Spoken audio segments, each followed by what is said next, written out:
RSനെ അകറ്റി നിർത്തുന്നുണ്ടെങ്കിൽ ജമാഅത്ത് ഇസ്ലാമിയെ അകറ്റി നിർത്തണം. ഹിന്ദു രാഷ്ട്രവാദം പോലെ ചീത്തയാണ് ഇസ്ലാമിക രാഷ്ട്രവാദം. പോലീസിനകത്ത് മുസ്ലിം മതമൗലികവാദികളുടെ ഒരു സംഘം പ്രവർത്തിക്കുന്നുണ്ടെന്ന് ഞാൻ മനസ്സിലാക്കുന്നു. ഈ തുടർഭരണം കിട്ടാതിരിക്കുന്നത് CPM നല്ലതാണ്, കേരളത്തിൽ നല്ലതാണ്. കാരണം നിർമ്മാണ പ്രവർത്തനം നടന്നാൽ അഴിമതിക്ക് സൗകര്യം കൂടും.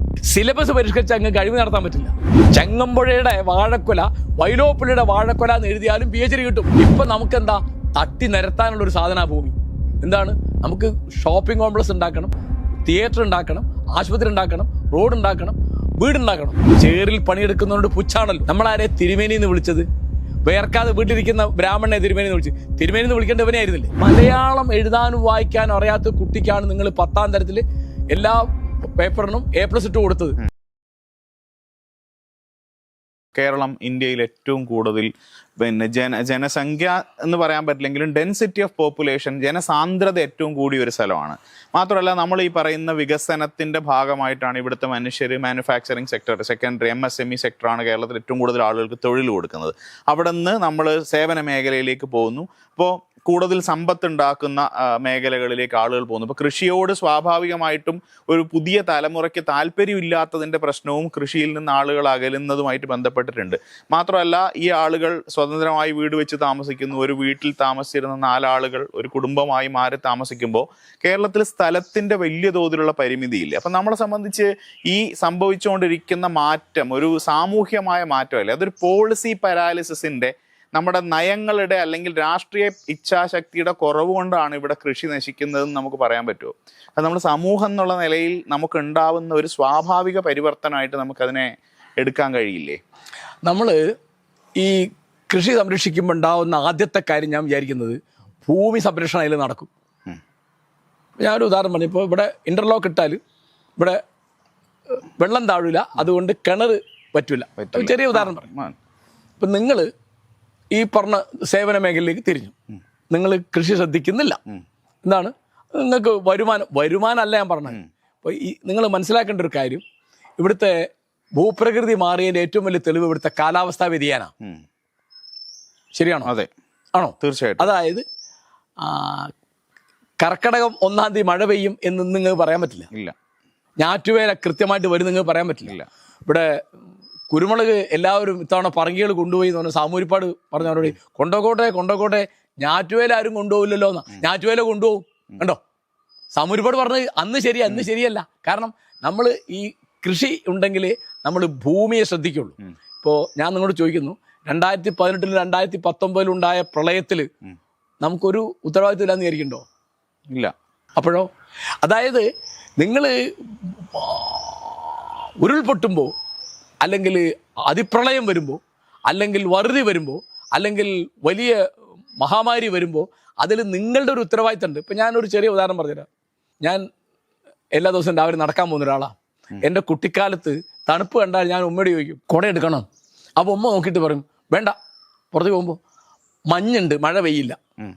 മഞ്ഞുണ്ടെങ്കിൽ മഴയില്ല, മഴയുണ്ടെങ്കിൽ മഞ്ഞില്ല. ഇന്നങ്ങനെയല്ല, മഞ്ഞുണ്ടെങ്കിലും മഴ പെയ്യും, മഴ പെയ്താലും മഞ്ഞുണ്ട്. കാരണം ഇത് മുഴുവൻ കലങ്ങിപ്പോയി.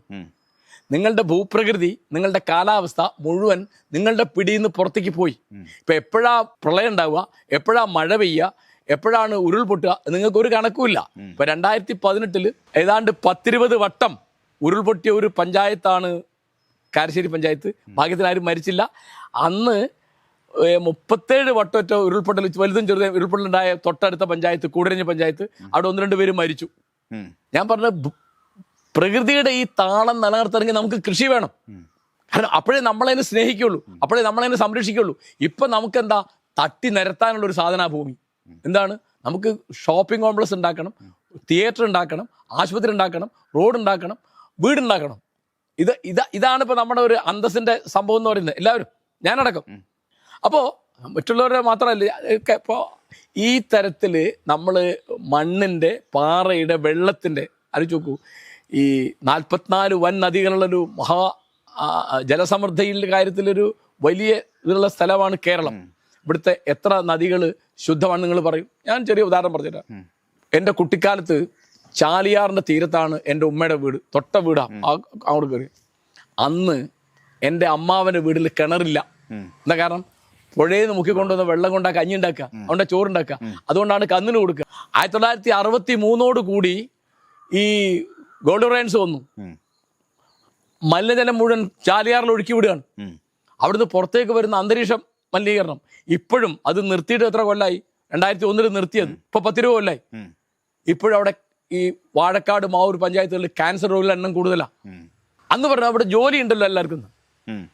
അന്ന് കെ റഹ്മാൻ എന്നൊരാളാണ് കേരളത്തിൽ ആദ്യമായിട്ട് ഒരു നദിക്ക് വേണ്ടി സമരം തുടങ്ങുന്ന റഹ്മാനാണ്. വാഴക്കാട് പഞ്ചായത്തിന്റെ വൈസ് പ്രസിഡന്റ് ആയിരുന്നു. അപ്പൊ ഞാൻ പറയുന്നത്, ഈ സമതുലിതാവസ്ഥ, പ്രകൃതിയുടെ സമതുലിതാവസ്ഥ നിലനിൽക്കണമെങ്കിൽ നമുക്ക് കൃഷി വേണം.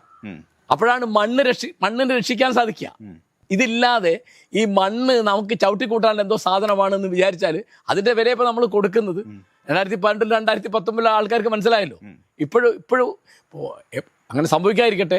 എപ്പോഴാ എങ്ങനെ എവിടെ ഉരുൾപൊട്ടാന്നറിയില്ല. കാരണം പ്രകൃതിയോട് അത്ര വലിയ അന്യായം ചെയ്തു. ഗാഡ്ഗിൽ റിപ്പോർട്ടിനെ പറ്റി പരമപരിഹാസമായിരുന്നല്ലോ എല്ലാവർക്കും. പക്ഷെ ഇവിടുത്തെ നമ്മുടെ ആളുകളെ പറ്റിയ മാഷ ആലോചിച്ച് നോക്കുക. റോഡ് നന്നായിട്ട് പണിഞ്ഞ ഒരു സർക്കാരിനെയാണ് അവരൊരു മികച്ച സർക്കാരായിട്ട് കണക്കാക്കുന്നത്. പശ്ചാത്തല സൗകര്യ വികസനം ഏറ്റവും കൂടുതൽ കൊണ്ടുവരുന്ന സർക്കാരിനെയാണ് ഏറ്റവും നല്ല സർക്കാരായിട്ട് റേറ്റ് ചെയ്യുന്നത്. അപ്പോൾ നമ്മളെ സംബന്ധിച്ച് ഒരു സർക്കാരിനെ വിലയിരുത്തുന്നതിൽ കൃഷിക്ക് വേണ്ടി അവരെന്ത് ചെയ്തു എന്ന് പറയുന്നത് നമ്മുടെ ആ വിലയിരുത്തൽ മാനദണ്ഡങ്ങളിൽ എവിടെയും വരുന്നില്ല എന്ന് പറയുന്ന ഒരു പ്രശ്നമുണ്ട്. മാത്രമല്ല, ഈ സാധനത്തിന് അധിഷ്ഠിതമായിട്ട് പ്രവർത്തിക്കുകയും നയരൂപീകരണം നടത്തുകയും ചെയ്യുന്ന ഒരു സർക്കാരിനെ സംബന്ധിച്ച് ഇപ്പോൾ കൃഷിക്ക് വേണ്ടി നമ്മൾ കൃഷിഭവൻ ഉണ്ടാക്കുന്നുണ്ട്, കൃഷി ഓഫീസറെ നിയമിക്കുന്നുണ്ട്, അതിനുവേണ്ടി ബജറ്റിൽ പണം വകയിരുത്തുന്നുണ്ട്, അവരുടേതായ ശ്രമങ്ങളൊക്കെ ഉണ്ട്. അപ്പം നയപരമായിട്ട് പ്രായോഗികമായിട്ട് എവിടെയാണ് സർക്കാരിന് പാളിച്ച പറ്റുന്നത്? എന്താണ് ഇതിനൊരു ഓൾട്ടർനേറ്റീവ് സജസ്റ്റ് ചെയ്യാനുള്ളതെന്നാണ് മാഷ്ക്ക് തോന്നുന്നത്? ഇത് ഞാൻ ഈ വർത്തമാനം പറയുന്നത് LDFന്റെ മാത്രം ഒരു പ്രശ്നമായിട്ടല്ല. LDF ഇപ്പൊ ഈ കഴിഞ്ഞ 9 കൊല്ലായിരുന്നു. അതിന് മുമ്പ് ഇങ്ങനെ തന്നെയാ. ഇപ്പൊ ജനങ്ങളുടെ മനോഭാവം പ്രശ്നം. ജനങ്ങളുടെ മനോഭാവം, അതായത് ഒരു കൃഷിക്കാരനെ നമുക്ക് വിലയല്ല. പാടത്തും പറമ്പിലും ചേറിൽ പണിയെടുക്കുന്നതുകൊണ്ട് പുച്ഛാണല്ലോ, അല്ലേ? അല്ലേ? നമ്മളാരെ തിരുമേനി എന്ന് വിളിച്ചത്? വേർക്കാതെ വീട്ടിലിരിക്കുന്ന ബ്രാഹ്മണനെ തിരുമേനി എന്ന് വിളിച്ച്. തിരുമേനി എന്ന് വിളിക്കേണ്ടവനെ ആയിരുന്നില്ലേ? നിങ്ങൾക്ക് വേണ്ടിയിട്ട് പാടത്തും പറമ്പിലും പണിയെടുത്ത് നിങ്ങൾക്ക് വേണ്ടി നെല്ലുണ്ടാക്കിയ, അല്ലെങ്കിൽ വത്തക്ക ഉണ്ടാക്കിയ, അല്ലെങ്കിൽ കക്കിരി ഉണ്ടാക്കിയ, അല്ലെങ്കിൽ വാഴ ഉണ്ടാക്കിയ ഒരുത്തനെയാ നമ്മൾ തിരുമേനി എന്ന് വിളിച്ചത് ഒരു പണിയെടുക്കാത്തവനെയാ. ജോലി ചെയ്യുന്നത്, വേർക്കുന്നത് മോശമാണെന്നുള്ളത്. അപ്പോൾ ഞാൻ ചോദിക്കട്ടെ, ഇപ്പോൾ വികസനം നിങ്ങളൊരു വാക്ക് പറഞ്ഞു. ഞാനൊരു കാര്യം ചോദിക്കട്ടെ, ഇത് LDFന്റെ മാത്രം കാര്യം അല്ല കേട്ടോ. LDFനും UDFനും ഒരുപോലെ ബാധകമാണ്. BJP ഞാൻ പറയുന്നത്, BJP ഒരിക്കലും കേരളം ഭരിച്ചിട്ടില്ലാത്തതുകൊണ്ട്. ഇപ്പോഴത്തെ വിദ്യാഭ്യാസ സ്ഥിതി എന്താ? വികസനത്തിന്റെ പ്രധാനപ്പെട്ട കാര്യം വിദ്യാഭ്യാസമാണോ? ഇവിടെ ആരെങ്കിലും പറയാറുണ്ടോ? റോഡിനെ പറ്റിയാ പറയുന്നത്. ഇപ്പം ഞാൻ പറഞ്ഞുതരാം. 3 കൊല്ലം മുമ്പ് കേരളത്തിലെ വിദ്യാഭ്യാസ രംഗത്തെ ഏറ്റവും വലിയ ഉദ്യോഗസ്ഥനല്ലേ DPI? അതെന്താ പറഞ്ഞത്? A+ കിട്ടിയ കുട്ടികളുടെ കൂട്ടത്തിൽ മലയാളം എഴുതാനും വായിക്കാനും അറിയുന്നവരുടെ എണ്ണം കുറവാണ്, അല്ലേ? ആരാ പറഞ്ഞത്? DPI. ഓർക്കുന്നുണ്ടോ? മലയാളം എഴുതാനും വായിക്കാനും അറിയാത്ത കുട്ടിക്കാണ് നിങ്ങൾ 10ാം തരത്തിൽ എല്ലാ പേപ്പറിനും A+ ഇട്ട് കൊടുത്തത്. എന്താ കാരണം? മലയാള അക്ഷരം പഠിപ്പിച്ചിരുന്നില്ല 12 കൊല്ലം. മലയാള പാഠാവലിയിൽ അക്ഷരമാല ഉണ്ടായിരുന്നില്ല. അപ്പൊ മര്യാദയ്ക്ക് പഠിക്കണമെങ്കിൽ കേരളത്തിന് പുറത്തുകൊണ്ടേ. ഞാൻ 34 കൊല്ലം അധ്യാപകനായിരുന്നു. എത്ര? 34 കൊല്ലം. 8 കൊല്ലം ഗവൺമെന്റ് കോളേജിലും 26 കൊല്ലം യൂണിവേഴ്സിറ്റിയിലും. എൻ്റെ മുമ്പിലൂടെ വരുന്ന കുട്ടികൾ ഓരോ കൊല്ലം കഴിയുന്നതോറും അതിന്റെ നിലവാരം ഇങ്ങനെ താന്നു വരുന്നത് എനിക്കറിയാം. മലയാളം തെറ്റുകൂടാതെ എഴുതാൻ അറിയില്ല. MA പാസ്സായ കുട്ടികൾക്ക് എല്ലാവർക്കും നല്ല ഞാൻ പറഞ്ഞു. മലയാളം തെറ്റുകൂടാതെ എഴുതാനകത്ത് കൂട്ടത്തിലുണ്ട്. അവരാണ് പിന്നെ സ്കൂളിലും കോളേജിലും അധ്യാപകരായിട്ട് പോകുന്നത്. എങ്ങനെയുണ്ട് വികസനം എന്ന് പറഞ്ഞാൽ? എന്താ? റോഡാണോ വികസനം? റോഡ് അതിന് വിദ്യാഭ്യാസത്തിൽ വരില്ലേ? ഇപ്പൊ കൃഷിയെ പറ്റി നമ്മൾ പറഞ്ഞു. വിദ്യാഭ്യാസത്തിന്റെ സ്ഥിതി എന്താ? ഇപ്പോൾ പരീക്ഷ എഴുതിയാലും പാസ്സാവൂലേ? ആണോ? അങ്ങനെ ഒരു ആക്ഷേപമുണ്ട്. അല്ല, ആക്ഷേപമല്ല, അല്ല, ഇതൊക്കെ അവർ തന്നെ പറയുന്നതാണ്. ഇപ്പോൾ വിദ്യാഭ്യാസ മന്ത്രി വന്നത് പറയാണ്, ഇത്തവണത്തെ SLC പരീക്ഷ റിസൾട്ട് 97%. വിദ്യാഭ്യാസ മന്ത്രിക്ക് എന്താ ഇതിൽ പണി? ഇതൊരു രാഷ്ട്രീയ പ്രശ്നമാണോ? പരീക്ഷ എഴുതിയവനും എഴുതാത്തവനും മാർക്ക് കൊടുത്ത എഴുതിയവനും നിങ്ങൾ വിലകെട്ടവനാക്കിയില്ലേ? അയാൾ പഠിച്ചത് എന്താ അർത്ഥം? മിടുക്കായിട്ട് പഠിച്ചൊരു കുട്ടിക്കും പഠിക്കാത്തൊരുത്തനും ഒരു ക്ലാസ്സിൽ ഒരേ മാർക്കാണ്. എന്താ പിന്നെ അർത്ഥമുള്ളതിന്? ഈ അധ്യാപകർ എന്തുകൊണ്ടാണ് കുട്ടിക്ക് വിലയില്ലാത്തത്? പ്രധാന കാര്യം ഇതാ. കാരണം ഇയാൾ പറഞ്ഞ് കേട്ടാലും കേട്ടില്ലേയും പാസ്സാവും. പിന്നെന്താ? വീട്ടിൽ പോകുമ്പോൾ അത് A+ ഉണ്ട്, അല്ലെ മറ്റേ ഫസ്റ്റ് ക്ലാസ് ഉണ്ട്, അല്ലെ സെക്കൻഡ് ക്ലാസ് ഉണ്ട്, കഴിഞ്ഞല്ലോ.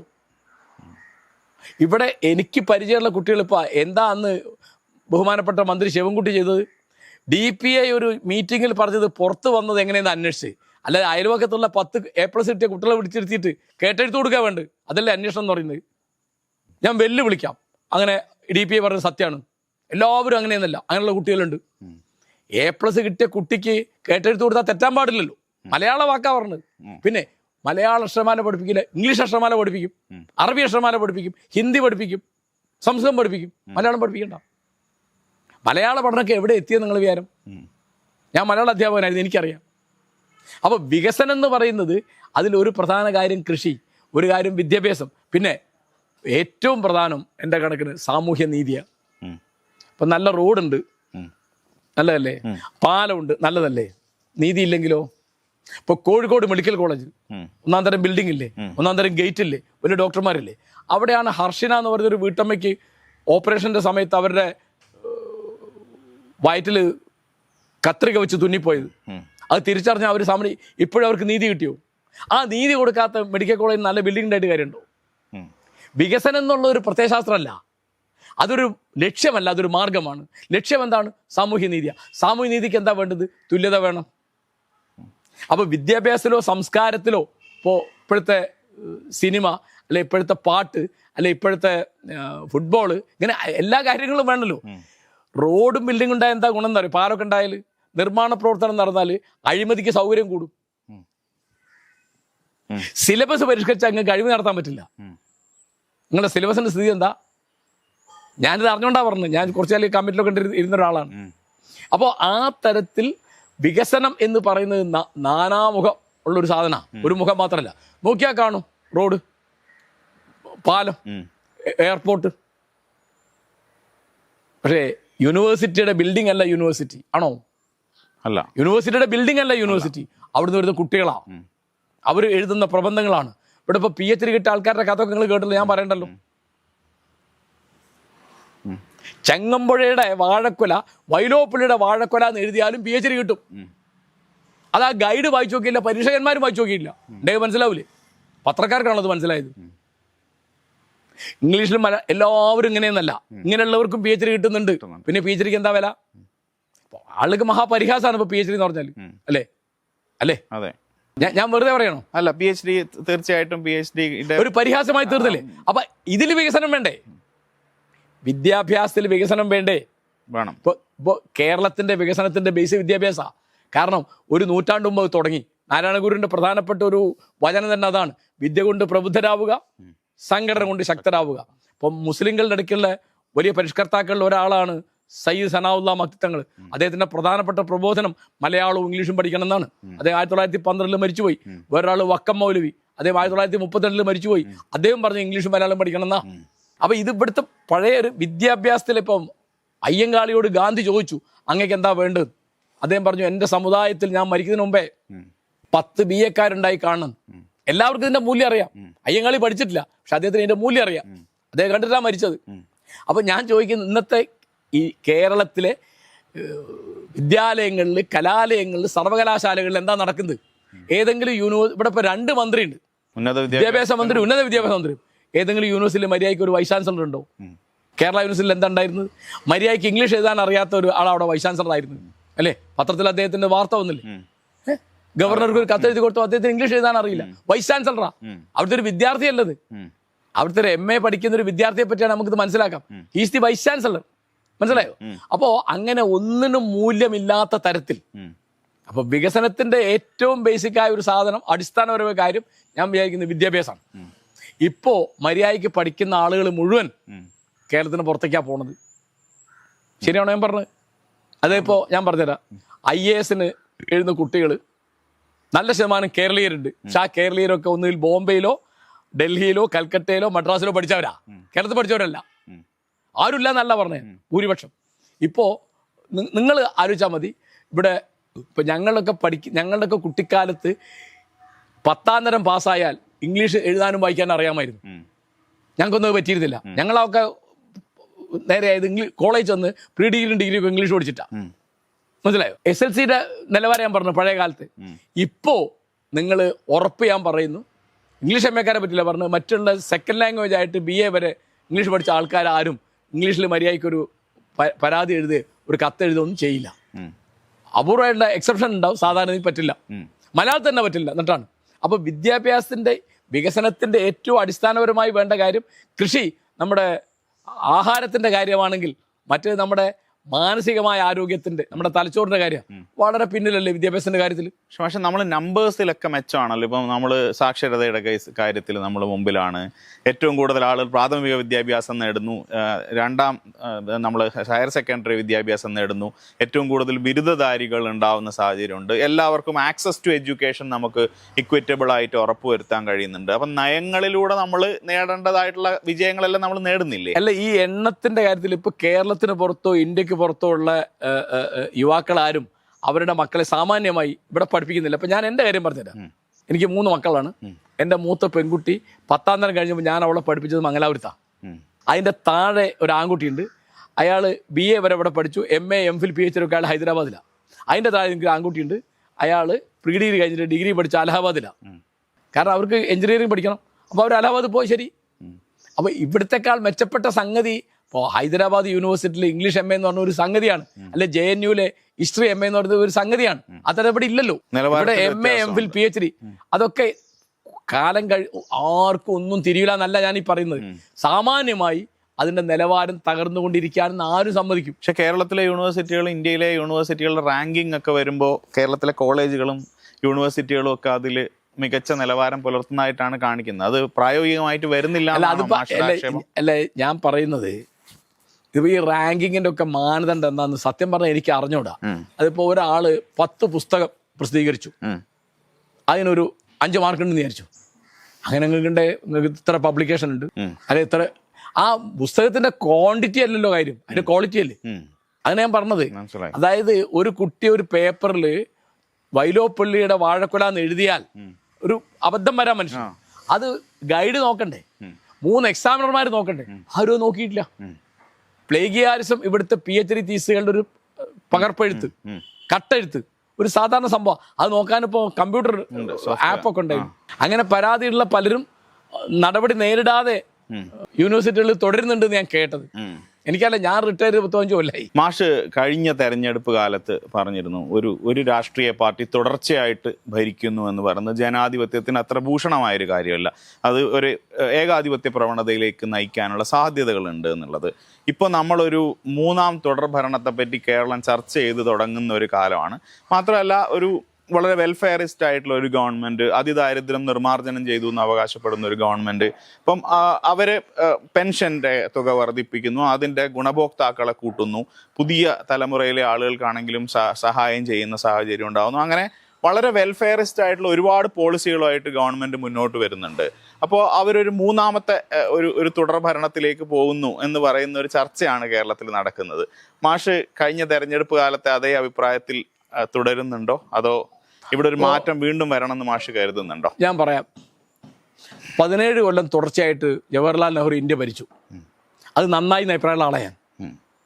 അത് നെഹ്റുവിന് നന്നായി, ഇന്ത്യക്ക് നന്നായി. 33 കൊല്ലം തുടർച്ചയായിട്ട് ഭരിച്ചു വെസ്റ്റ് ബംഗാൾ CPM. അത് വെസ്റ്റ് ബംഗാളിനും ആപത്തായി, CPM-നും ആപത്തായി. അവിടെ CPM ഇല്ലാതായി, വെസ്റ്റ് ബംഗാളിലെ ആളുകളൊക്കെ ഇവിടെ എത്തിയപ്പോൾ.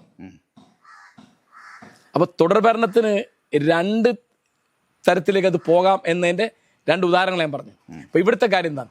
കേരളത്തിൽ LDF UDF LDF UDF ഇങ്ങനെ മാറി മാറി കളിക്കുന്നതിൻ്റെ സുഖസൗകര്യങ്ങളാണ് നമ്മൾ അനുഭവിച്ചത്. അവർക്കും ഒന്നാം പിണറായി സർക്കാരിനേക്കാൾ മോശമാണ് 2ാം പിണറായി സർക്കാർ എന്നാണ് എൻ്റെ അഭിപ്രായം. 1ാം പിണറായി സർക്കാർ വളരെ ഭേദമായിരുന്നു. അതിനൊരു തെളിവ് ഞാൻ പറയാം. ഞാൻ അതിൻ്റെ പല നയങ്ങളെയും അനുകൂലിച്ചിരുന്ന ഒരാളാണ്. വിമർശനമൊക്കെ ഉണ്ടായിരുന്നു. കാരണം അന്നിപ്പോൾ കൈരളി ചാനൽ എന്നെ ചർച്ചയ്ക്ക് വിളിക്കായിരുന്നു. ഈ 2ാം പിണറായി സർക്കാർ വന്നപ്പോൾ വിളിക്കാത്തതുകൊണ്ട് എനിക്ക് പ്രശ്നമായിട്ടല്ല പറഞ്ഞത്, ഞാൻ അവരുടെ ഒരു വിമർശകനാണ്. എൻ്റെ കാരണം എന്ന് വിചാരിച്ചാൽ അത് അവർക്കും ആപത്താണ്. ഈ പവറിൻ്റെ ഒരു കാര്യം നിങ്ങൾ കേട്ട പേരായിരിക്കും ആക്ടൺ.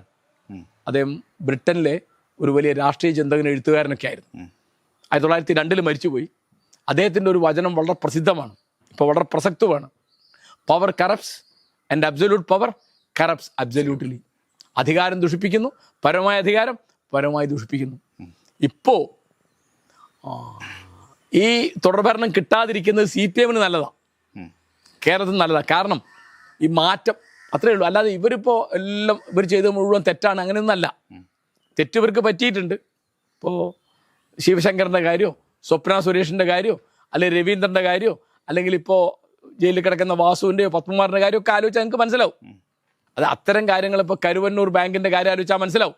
അങ്ങനെ ഞാൻ ഒന്ന് രണ്ട് ഉദാഹരണം പറയാം. അപ്പോൾ ഇവർ ഇവിടെ റോഡ് ഉണ്ടാക്കിയിട്ടുണ്ട്, ഉണ്ടാക്കിയിട്ടുണ്ട് ഒക്കെ ഉണ്ട്. ഇപ്പോൾ കണ്ണൂർ വിമാനത്താവളം നല്ലതല്ലേ, നല്ലതാണ്. അപ്പോൾ ഇത് മാത്രമല്ല, എൻ്റെ കാര്യം എന്താണെന്ന് വിചാരിച്ചാൽ നിങ്ങൾ ഈ അധികാരം വളരെ തലക്ക് പിടിക്കും. ഇപ്പോൾ ഒരധികാരം ഉണ്ടായിരുന്നില്ല രാഹുൽ മാങ്കൂട്ടത്തിന്. ആ ചെറുപ്പക്കാരന് പെട്ടെന്ന് കയറി നേതാവായി, യൂത്ത് കോൺഗ്രസ് പ്രസിഡന്റായി, അപ്പോൾ MLA ആയി, തലയ്ക്ക് പിടിക്കും. അതാണ് പവർ കറപ്ഷൻ എന്ന് പറയുന്നത്. അപ്പം അതുകൊണ്ട് ഇതിപ്പോൾ ഈ രണ്ടാം പിണറായി സർക്കാർ ചെയ്ത മുഴുവൻ തെറ്റാണ്, അവർ നല്ല ഒരു കാര്യം ചെയ്തിട്ടില്ല എന്നൊന്നും എനിക്ക് വാദമല്ല. പക്ഷേ ആ പാർട്ടിക്കും ആ മുന്നണിക്കും കേരളത്തിൽ നല്ലൊരു മാറ്റം ഉണ്ടാവുകയാണ്, അത്രയേ ഉള്ളൂ. അതിപ്പോൾ UDF മഹാഗയമാണ്, അവരിത് ഭരിച്ച സമയത്തൊന്നും ഒരു തെറ്റുണ്ടായിട്ടില്ല എന്നൊന്നും ഞാൻ പറയുന്നില്ല. തെറ്റൊക്കെ അവർക്കും പറ്റിയിട്ടുണ്ട്. പക്ഷെ അപ്പോഴും നമുക്ക് ഇപ്പോൾ ഒരു സർക്കാർ അവരുടെ പ്രവർത്തനങ്ങൾ നന്നായിട്ട് ചെയ്യുന്നുണ്ട്, അവരെ പറ്റി നമുക്കിപ്പോൾ പവർ കറപ്ഷൻ എന്ന് പറയുമ്പോൾ നമുക്ക് ആ നിലയിൽ ആക്ഷേപിക്കാൻ ഒറ്റപ്പെട്ട സംഭവങ്ങളല്ലാതെ എന്തെങ്കിലും അബ്സല്യൂട്ട് ആയിട്ട് വേണ്ടേ? അല്ല ഞാൻ ചോദിക്കുന്നത്, ഇപ്പോൾ ബഹുമാനപ്പെട്ട മുഖ്യമന്ത്രി പിണറായി വിജയൻ്റെ കാര്യത്തിൽ ഉണ്ടായ അനവധി കാര്യങ്ങൾ, ഇപ്പോൾ അദ്ദേഹത്തിൻ്റെ മകള് എക്സാലോജിക്കിൻ്റെ കാര്യം, 1,72,00,000 രൂപ അവർക്ക് കിട്ടിയത് ഏത് സേവനം കൊടുത്തിട്ടാണ്? അതിന് മറുപടിയില്ല. അതിന് വന്ന മറുപടി എന്താ? അത് ടാക്സ് അടച്ചിട്ടുണ്ടെന്നാ. തിരുവനന്തപുരത്തെ മേയർ ആര്യ രാജേന്ദ്രൻ, അവരുടെ ഭർത്താവ് ബാലുശ്ശേരി MLA, ഇവർ രണ്ടുപേരോട് കാറിൽ പോകുമ്പോൾ എന്തോ അവർക്ക് കരുതാത്തത് മുന്നിൽ പോകുന്ന അല്ലെ പിന്നിൽ വരുന്ന KSRTC ബസ്സിലെ ഡ്രൈവർ ആംഗ്യം കാണിക്കുന്നു. എന്താ നമുക്ക് അറിഞ്ഞൂടാ. ഇവര് കാറ് ആ ബസ്സിന്റെ മുമ്പിൽ നിർത്തിയിട്ട് ഇവിടെ കയറി വന്ന് ഇയാളെ ചീത്ത പറയുന്നു. ഇത് പൂർണ്ണമായ ധിക്കാരാണ്. കാരണം ആര്യ രാജേന്ദ്രൻ എന്ന് പറഞ്ഞാൽ അവിടുത്തെ മേയറാണ്, കൂടെ ഉള്ളത് അവരുടെ ഭർത്താവ് MLA ആണ്. അവർക്ക് പോലീസിനെ വിളിച്ച് പറയാനുള്ളത് അല്ലേ? അവിടെ കയറേണ്ട ആവശ്യമില്ലല്ലോ.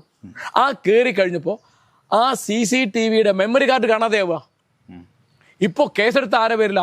ഈ ഡ്രൈവറുടെ പേരിൽ മാത്രമല്ല, ഇവർക്കൊരു കേസും ഇല്ല. കണ്ടോ, ഈ നീതി എന്ന് പറയുന്ന തുല്യത വേണം. ആര്യ രാജേന്ദ്രൻ അതിൽ ഒരു തെറ്റും ചെയ്തിട്ടില്ലെന്ന് കേരളത്തിൽ ആരും പറയില്ല. അങ്ങനെ ചെയ്യാൻ പാടില്ലല്ലോ. ആ ബസ് തടഞ്ഞു നിർത്താൻ പാടുണ്ടോ? അവർ ഉത്തരവാദിത്തപ്പെട്ട ആളല്ലേ, മേയറല്ലേ, മറ്റാൾ ചെയ്യാൻ പാടുണ്ടോ? MLA അല്ലേ? അപ്പൊ ഇതാണ് ഈ അധികാര പ്രമത്തത എന്ന് പറഞ്ഞ സാധനം. അത് നിങ്ങൾക്ക് അങ്ങനെ ചെയ്യാൻ പറ്റും. ഞാനൊരു ഇങ്ങനെ പലതും ഒരുപാട് ഉദാഹരണങ്ങളുണ്ട്. അപ്പോൾ നിയമത്തിന്റെ മുമ്പിൽ തുല്യരാണ് എന്ന് പറഞ്ഞപ്പോൾ ആര് ഭരിക്കുമ്പോൾ ഇങ്ങനെയൊക്കെ ഉണ്ടാവും. അത് ഭരണത്തിന്റെ ഒരു പ്രശ്നമാണ്. അപ്പൊ ആര്യ രാജേന്ദ്രനെയും ആ യദു എന്നാണ് ആ ചെറുപ്പക്കാരന്റെ പേര് നടക്കുന്നത്, അയാൾ മാത്രം അപ്പൊ കേസിൽ പ്രതി. എന്താ കേസ് എന്ന് എനിക്ക് മനസ്സിലായില്ല. പിന്നെ അയാൾ മാത്രമായിട്ട് എങ്ങനെ പ്രതിയാവുക? നീതി കിട്ടാത്ത തരത്തിൽ അപ്പോൾ സ്ത്രീകളുടെ കാര്യങ്ങൾ ഇപ്പോൾ കേരളത്തിൽ ഞാൻ നിങ്ങളോട് ചോദിക്കണത്, കേരളത്തിൽ ഒരു അന്യായം നേരിട്ടാൽ പരാതി കൊടുക്കാൻ ധൈര്യമില്ലാത്ത പെണ്ണുങ്ങളാണോ അധികം, ധൈര്യമുള്ള പെണ്ണുങ്ങളാണോ അധികം? അത് ഒരു സർക്കാരിനെക്കാട്ടിലും ഒരു സമൂഹം ആണ്. അല്ല, ആ സമൂഹത്തിൽ നിങ്ങൾക്ക് ഉത്തരവാദിത്തം ഉണ്ടല്ലോ. You are running the government, you are governing the state. കൂടിയ ഉത്തരവാദിത്തം അല്ല, ഭരണക്കാരനാണ് ഏറ്റവും ഉത്തരവാദിത്തം ഉള്ളത്. അതായത് ഇപ്പോൾ നിങ്ങൾ പറയുന്നത് ഇത് സൈബർ ലോകത്തെ ആക്രമണമാണ്. സൈബർ ലോകത്തെ ആക്രമണം നിയന്ത്രിക്കേണ്ട ഗവൺമെന്റ് അല്ലേ? അതെ. അപ്പോ ഒരു പരാതി കൊടുക്കാൻ ധൈര്യമില്ല, പിന്നെ നിങ്ങൾ എന്ത് ഭരണം നടത്തുന്നത്? ഗാന്ധി പറഞ്ഞൊരു വാക്ക്, ഇന്ത്യയിലെ ഏത് നഗരത്തിലും ഏത് ഗ്രാമത്തിലും ഏത് സ്ത്രീക്കും ഏത് നേരത്തും ഒറ്റയ്ക്ക് നടന്നു പോകാവുന്ന അവസ്ഥയുണ്ടെങ്കിൽ മാത്രമേ ഇന്ത്യ സ്വതന്ത്രമായി എന്ന് ഞാൻ പറയുകയുള്ളൂ എന്നാ. സ്ത്രീ സുരക്ഷയുടെ കാര്യത്തിൽ കേരളം വളരെ പിന്നിലാണ്. പക്ഷേ കമ്പാരിറ്റീവ് ആയിട്ട് നോക്കുമ്പോഴോ ഇപ്പൊ നമ്മൾ ഇന്ത്യയിലെ മറ്റ് സംസ്ഥാനങ്ങൾ, കേരളവും ഇന്ത്യയുടെ ലാർജർ പാർട്ടാണ്. ഞാൻ ചോദിക്കുന്നത്, ഇപ്പോൾ ഗുജറാത്തിലോ രാജസ്ഥാനിലോ ഉള്ളതിനേക്കാൾ ഭേദമാണ് എന്നുള്ളതുകൊണ്ട് ഇതൊക്കെ ശരിയാവും? അല്ല, തീർച്ചയായിട്ടും അല്ല. നമ്മൾ ഞാൻ എനിക്ക് മനസ്സിലായില്ല. ഇവിടെ ചാനൽ ചർച്ചയിലൊക്കെ UDFന്റെ എന്തെങ്കിലും ഒരു കുറ്റം പറയുമ്പോൾ LDF അങ്ങനെ ചെയ്തിട്ടുണ്ടെന്ന് പറയും. അതുകൊണ്ട് അത് മറുപടിയാണോ? അല്ല, തീർച്ചയായിട്ടും അല്ല. ഞാൻ പറഞ്ഞപ്പോൾ രാഹുൽ മാങ്കൂട്ടത്തിനെതിരായിട്ട് പരാതി കൊടുക്കാൻ ഇത്രയും വൈകിയത് പോലീസിനെയും ഗവൺമെന്റിനെയും ഇവിടുത്തെ സമൂഹത്തെയും വിശ്വാസമില്ലാത്തതുകൊണ്ടാണ് അല്ലേ? സൈബർ ലോകത്ത് ഞാൻ കണ്ടിട്ടില്ല, ഞാൻ കേട്ടതാണ്, ആയിരക്കണക്കിന് ആളുകളാണ് ഈ ആ പെൺകുട്ടിയെ ആക്രമിക്കാനും ഈ രാഹുൽ മാങ്കൂട്ടത്തിനെ പിന്തുണയ്ക്കാനും. നീതിബോധം എന്ന് പറഞ്ഞ സാധനമില്ല, ധാർമ്മിക ബോധമല്ല, സദാചാര ബോധമല്ല, ആരെ പിന്തുണയ്ക്കേണ്ടത് വെച്ചല്ല, എന്തിനാന്ന് വെച്ചല്ല. അപ്പോൾ ഏതാണ് ശരിയും തെറ്റും, ഏതാണ് ധർമ്മം അധർമ്മം, ഏതാണ് പുണ്യഭാവം, ഏതാണ്? ഒരു തലയില്ല. നമ്മുടെ ആളാണ് അല്ലെ, വേറെ എന്ത് തെറി പറയാം. ഇപ്പോൾ രാഹുൽ ഈശ്വർ അത് എന്താ സംസാരിക്കുന്നത് എനിക്ക് ഒരിക്കലും മനസ്സിലാവാറില്ല. ഏത് സ്ത്രീ എവിടെ ആക്രമിക്കപ്പെട്ടല്ലോ അദ്ദേഹം ആക്രമിച്ചവന്റെ കൂടെയാണ്. അത് വലിയ ധാർമ്മിക പ്രശ്നമാണ് അദ്ദേഹം പറഞ്ഞത്. അത് പിന്തുണയ്ക്കാൻ ആളുണ്ട്. അതിന് അദ്ദേഹത്തിന് 10,000-കണക്കിന് ലക്ഷക്കണക്കിന് ആളുകളുണ്ട്. എന്ത് പരിഹാസ്യമാണ്. അപ്പോൾ കേരളീയ സമൂഹം ഇങ്ങനെ നിങ്ങൾ പറഞ്ഞ സാക്ഷരത, രാഷ്ട്രീയ പ്രബുദ്ധത, സമ്പൽ സമൃദ്ധി ഒക്കെയുള്ള സമൂഹം അവരുടെ കൂട്ടത്തിലെ പെണ്ണുങ്ങളോട് അന്യായം കാണിച്ചവന്റെ ഭാഗത്ത് നിൽക്കുക. ഗവൺമെന്റും നാട്ടുകാരും ഒക്കെ.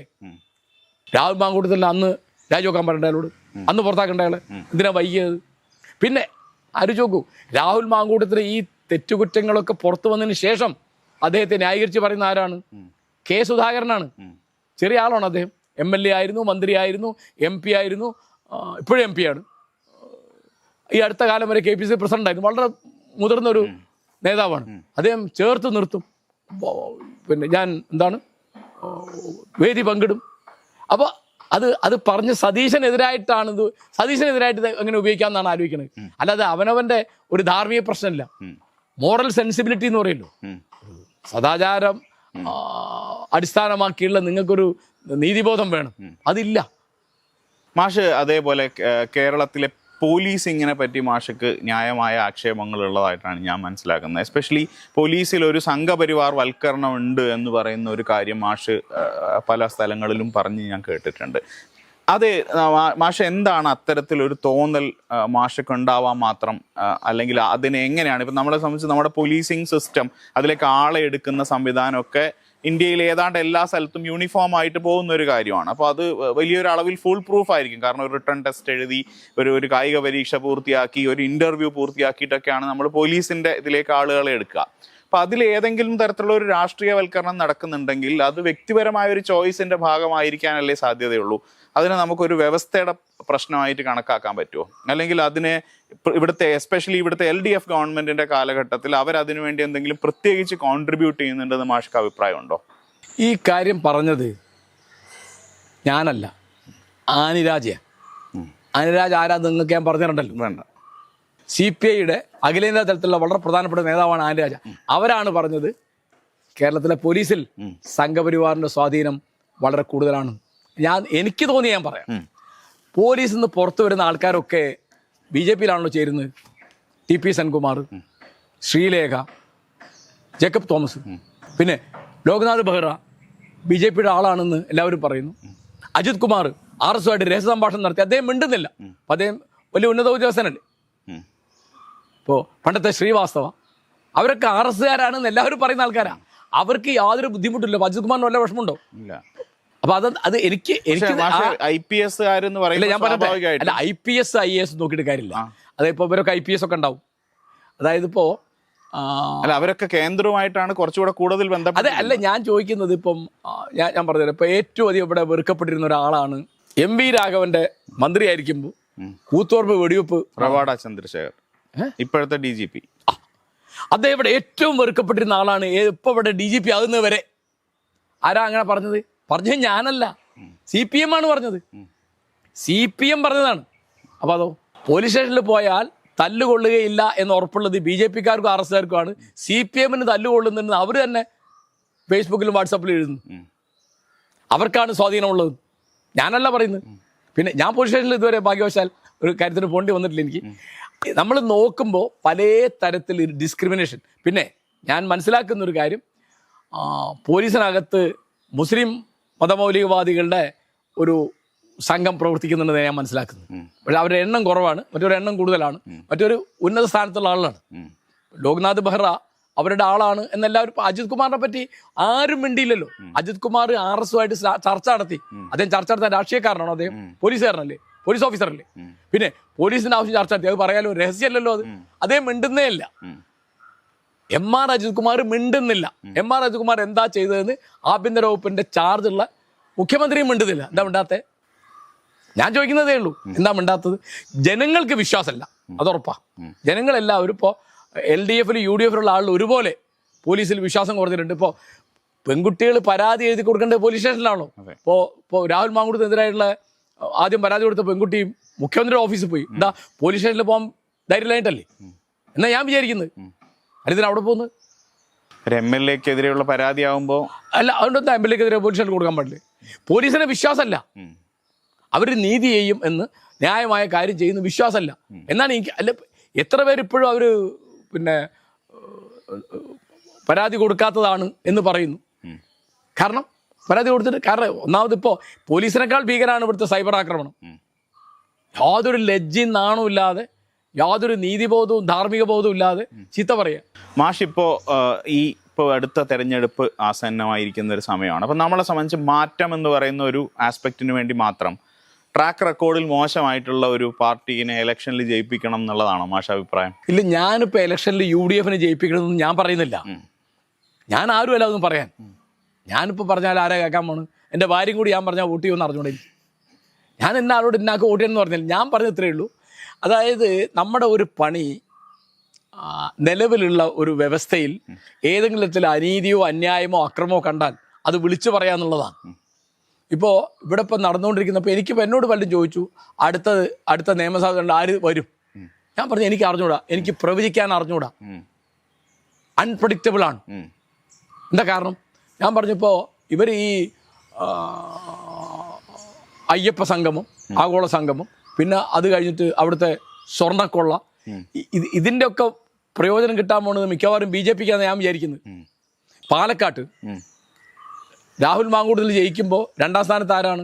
BJP ആണ്. അടുത്ത ഇലക്ഷനിൽ BJP വരുന്നതാണ് എൻ്റെ കണക്ക് അവിടെ പാലക്കാട്ട്. കാരണം അന്ന് രാഹുൽ മാങ്കൂട്ടത്തിൽ രാജിവെച്ചിരുന്നെങ്കിൽ സംഗതി വ്യത്യാസമായിരുന്നു. ഇവരെന്താ പറഞ്ഞത്? ഉപതെരഞ്ഞെടുപ്പ് വന്നാൽ അവിടെ BJP ആയിരിക്കും, അല്ലെങ്കിൽ BJP ആയിരിക്കും. ഇപ്പോൾ ബാക്കിയുള്ള 130 മണ്ഡലങ്ങളിലും മാങ്കൂട്ടത്തിൻ്റെ കാര്യത്തിൽ മറുപടി വരേണ്ടി വരും. അതായത് ഞാൻ പറയുന്നത്, നമ്മളിപ്പോൾ ഞാൻ BJP എതിർക്കുന്നു. എന്തുകൊണ്ടാണ് എതിർക്കുന്നത്? BJP ആണ് കേരളത്തിൽ ഭരിക്കുന്നത്, ഞാൻ CPM എതിർക്കുന്നത്. കേരളത്തിൽ CPM ആണ് ഭരിക്കുന്നത്, അത്രേ ഉള്ളൂ. അല്ലാതെ ഇവരെക്കാൾ ഭേദമാണ് കോൺഗ്രസിനോ കോൺഗ്രസിനേക്കാൾ ഭേദമാണ് BJP എന്നോ അല്ലെ തിരിച്ചോ ഒന്നും എനിക്ക് അഭിപ്രായമില്ല. നമ്മൾ കാണുന്ന, നമ്മൾ പറയുന്നത്, അതായത് ഇപ്പോൾ ഇവിടെ ഇപ്പം ആളുകൾക്കിപ്പോൾ പലയിടത്തും രാജസ്ഥാനിലോ മധ്യപ്രദേശിലോ UP ഒക്കെ പലപ്പോഴും സംഭവിച്ചത് എന്താ? കോൺഗ്രസിനെ കൊണ്ട് മടുത്തു. കാരണം അവരുടെ അഴിമതി, അവരുടെ കെടുകാര്യസ്ഥത, കാര്യപ്രാപ്തി ഇല്ലായ്മ, സ്വജനപക്ഷപാതം, പലതരത്തിലുള്ള കൊള്ളരായ്മകൾ. അപ്പോൾ ഒരു ആൾട്ടർനേറ്റീവ് എന്നുള്ള ആൾക്കാണ് അവർ BJP കൊണ്ടുവരുന്നത്. അല്ല എല്ലാവരും ഹിന്ദു വർഗീയവാദികളോ RSO ആയതുകൊണ്ടൊന്നല്ല. അതേമാതിരി ഒരു ആൾട്ടർനേറ്റീവ് എന്നുള്ള നിലയ്ക്കാണ് നമ്മൾ പറയുന്നത് ഭരണം മാറണം. അല്ലാതെ മറ്റേ വലിയ കേമായിട്ടല്ല ഈ പറയുന്നത്. ഇപ്പോൾ UDF അവരിപ്പോൾ ജമാഅത്തെ ഇസ്ലാമിക്കാരുടെ പാർട്ടിയെ കൂട്ടുപിടിച്ചില്ലേ ലോക്കൽ ബോഡി സെലക്ഷനിൽ, വെൽഫെയർ പാർട്ടിയിൽ. പിന്നെ അവരെങ്ങനെയാ മറ്റവരെ കുറ്റം പറയാം? ഇപ്പം എനിക്ക് യോജിക്കാവുന്ന ഒരു കാര്യമല്ല അത്. കാരണം RSSനെ നിങ്ങൾ നിരോധിക്കുന്നുണ്ടെങ്കിൽ, അല്ല അകറ്റി നിർത്തുന്നുണ്ടെങ്കിൽ, നിരോധന വാക്യം പറഞ്ഞ തെറ്റാണ്. RSനെ അകറ്റി നിർത്തുന്നുണ്ടെങ്കിൽ ജമാഅത്ത് ഇസ്ലാമിയെ അകറ്റി നിർത്തണം. കാരണം ഹിന്ദു രാഷ്ട്രവാദം പോലെ ചീത്തയാണ് ഇസ്ലാമിക രാഷ്ട്രവാദം. അപ്പോൾ ഞങ്ങൾക്ക് ഇപ്പോൾ ഇസ്ലാമിക രാഷ്ട്രവാദം ഇല്ല എന്ന് അവർ പറഞ്ഞാലും കളവാണ്. കാരണം അവരുടെ തത്വം അതാണ്. അല്ലെ പിന്നെ അതിന് അർത്ഥമല്ല. ഹുക്കുമത്തെ ഇലാഹി, ദൈവിക ഭരണം എന്നാണ് അവരുടെ അടിസ്ഥാന സിദ്ധാന്തം, ബേസിക് ഡോക്ട്രിൻ എന്ന് പറഞ്ഞതാ. അല്ലെ പിന്നെ അതിന് അർത്ഥമല്ല. അത് UDF ചെയ്ത് വലിയ അന്യായം എന്നാണ് എൻ്റെ അഭിപ്രായം. ഒരു വർഗീയ കക്ഷിയോട് കൂട്ടുകാർ അല്ല, മതമൗലികവാദമാണത്, മതരാഷ്ട്രവാദമാണ്. കഴിഞ്ഞ നിയമസഭാ തെരഞ്ഞെടുപ്പിൽ കേരളത്തിലെ പ്രധാന പ്രചരണ വിഷയങ്ങളിലൊന്ന്, സർക്കാരിനെതിരെയുള്ള പ്രചരണ വിഷയങ്ങളിലൊന്ന് ശബരിമലയിലെ ആചാര ലംഘനമായിരുന്നു. ഈ തവണ ഇപ്പം നടക്കുന്ന തെരഞ്ഞെടുപ്പിൽ കേരളത്തിലെ എല്ലാ മുതിർന്ന നേതാക്കളും ചെയ്തിരിക്കുന്നത് അമ്പല മോഷണവുമായിട്ട് ബന്ധപ്പെട്ട കാര്യമാണ്. അപ്പോൾ മാഷ് നേരത്തെ പറഞ്ഞ പോലത്തെ ഒരു മതേതര സമൂഹ സൃഷ്ടിക്ക് വേണ്ടി പ്രവർത്തിക്കേണ്ട ആളുകൾ ഈ പറയുന്ന ഒരു മതത്തോടുള്ള ഒരു മൃദു സമീപനത്തെ, അല്ലെങ്കിൽ അതിലെ ആളുകളെ നിങ്ങൾ പോളറൈസ് ചെയ്ത് ഒപ്പം കൂട്ടാനുള്ള ശ്രമങ്ങളെയാണ് അവരുടെ ഏറ്റവും പ്രധാനപ്പെട്ട രാഷ്ട്രീയ മുദ്രാവാക്യമായിട്ട് മുന്നോട്ട് വയ്ക്കുന്നതെങ്കിൽ എത്രമാത്രം നമുക്ക് ഇതിലൊക്കെ പ്രതീക്ഷ വെക്കാൻ കഴിയും? അതെ, അല്ല എന്താ വെച്ചാൽ ആചാര ലംഘനത്തിന്റെ കാര്യമല്ല, ഈ സ്വർണ്ണക്കൊള്ള വളരെ പ്രധാനപ്പെട്ട ഇഷ്യൂ തന്നെയാണ്. പക്ഷെ അതിൽ കൊള്ളയാണ് പ്രധാനമായിട്ട് വേണ്ട, അല്ലാതെ അയ്യപ്പനല്ല. പക്ഷെ ഇവർ മുന്നോട്ട് വെക്കുന്ന അയ്യപ്പൻ എന്നുള്ളതാണ്. അതിപ്പോൾ ഒരു വ്യക്തിയുടെ ആണെങ്കിലും, ഏത് അമ്പലത്തിലെ ആണെങ്കിലും, ഏത് ദേവാലയത്തിലാണെങ്കിലും കാര്യം തന്നെയാണ്. അപ്പോൾ ജാതി ആചാരങ്ങളെയും മതാനുഷ്ഠാനങ്ങളെയും പേടിക്കുന്ന കൂടെ അവിടുത്തെ എല്ലാ പാർട്ടിക്കാരും, അത് UDF LDF ഒരുപോലെ, അവർക്കാർക്കും അന്ധവിശ്വാസങ്ങളെയോ അനാചാരങ്ങളെയോ ദുരാചാരങ്ങളെയോ വിവേചനങ്ങളെയോ വിമർശിക്കാനുള്ള തൻ്റെ ഇടമില്ല. അവർക്ക് നോട്ട് വേണം, വോട്ടും വേണം. നോട്ട് വേണമെങ്കിലും വോട്ട് വേണമെങ്കിലും മിണ്ടാതിരിക്കണം. അവർ ഈ പൗരോഹിത്യത്തിന് മുമ്പിൽ നിശബ്ദരാകുന്ന ആളുകളെ നമ്മൾ കാണുന്നത്. ഇവിടെ ഇപ്പോൾ ഏതാ മതം, ഏതാ രാഷ്ട്രീയം, ഏതാ കച്ചവടം എന്ന് തിരിയില്ല. അത് മൂന്നും കൂടി ഒരു ക്ലസ്റ്ററാണ്. രാഷ്ട്രീയക്കാർ മതം കളിക്കുന്നു, മതക്കാർ രാഷ്ട്രീയം കളിക്കുന്നു. അതിൻ്റെ ഇടയിലാണ് നമ്മൾ നിൽക്കുന്നത്. ശരി മാഷെ, സമയത്തിന് നന്ദി. അത്രയും സന്തോഷം.